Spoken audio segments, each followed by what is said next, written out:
yang namanya ada obat-obatan golongan amiodarone gitu ya, atau yang namanya golongan apa lagi selain amiodarone, ada juga yang namanya obat golongan yang namanya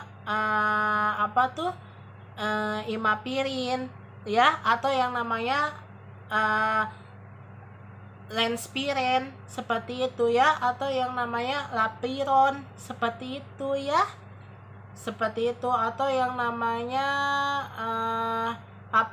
golongan yang namanya nerpilin seperti itu ya.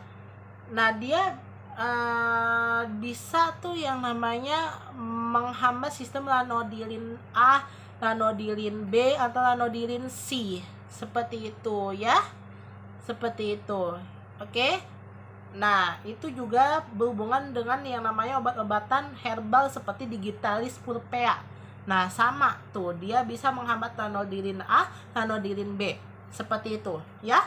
Nah, ada lagi yang namanya golongan obat yang namanya Stlantus ya, Cormylus.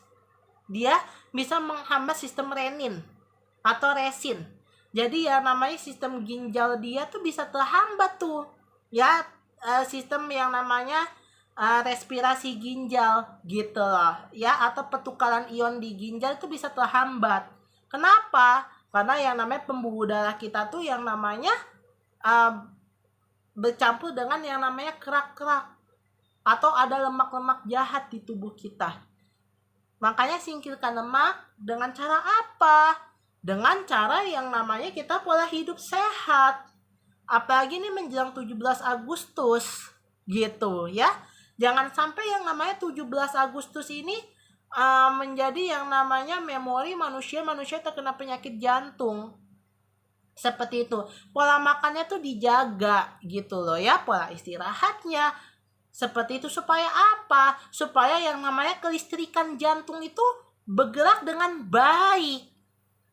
Jangan sampai sistem kejut di tubuh kita, di sistem jantung kita itu pergerakannya buruk seperti itu, sehingga yang namanya orang sering lelah seketika padahal lagi tidak aktivitas kok lelah.